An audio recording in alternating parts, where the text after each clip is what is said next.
لو انت في بورسعيد ونفسك تاكل سوشي، في الفيديو ده هقولك على اجمد واحد بيعمل سوشي في بورسعيد او مصر كلها، وهو كافيار لاونج اللي هو تبع ابو سيد. كافيار لاونج عنوانه مول الجراج امام فندق اركان في بورسعيد. دخلت كافيار لاونج شبه ما انتم شايفين كده، المكان هادي ولذيذ وشيك جدا، وطلبنا الاوردر وقعدنا نتصور شويه، وبجد الفايبس بتاعت المكان جميل قوي. ووصل اوردر زي ما انتم شايفين كده، ودي الانواع.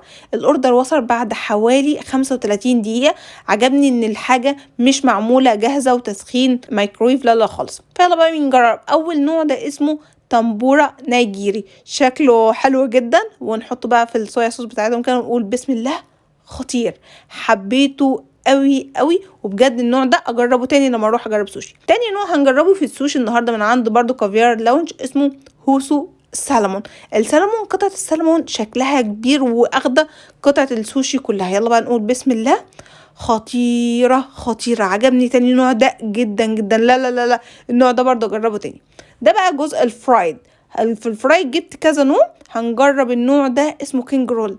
الكينج رول ده عبارة عن فيلادلفيا وحاجات كتيرة. الانجريدينتس كلها مكتوبة على النت، ممكن تخشوا على البيج بتاعتهم وتعرفوا الانجريدينتس بتاع كل بيس. كينج رول طلعت خطيرة. هنخش بقى على رابع نوع، دي اسمها سبايسي ليمون، شكلها خطير قوي ويجنن. يا ترى بقى طعمها هيطلع ايه؟ ده اللي هنشوفه دلوقتي. يلا نقول بسم الله. ايوه، الله الله الله، خطيره دي، ما ينفعش تفوتكم، لازم تجربوها. السبايسي ليمون تجنن تجنن.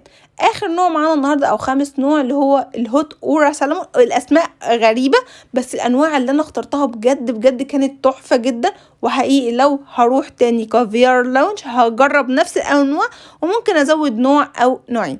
بس كده، دي كانت تجربتنا في كافيار لاونج. فلو انت من عشاق السوشي حرفيا لازم تجرب كافيار لاونج، من احلى المطاعم في بورسعيد اللي ممكن تجرب عندها السوشي. ودي كانت تجربتنا النهارده. لو عجبكم الفيديو ده متنسوش تعملوا فولو ولايك. ولو جربتوا انواع سوشي قبل كده اكتبوا لي في الكومنتس، اروح اجربها المره الجايه.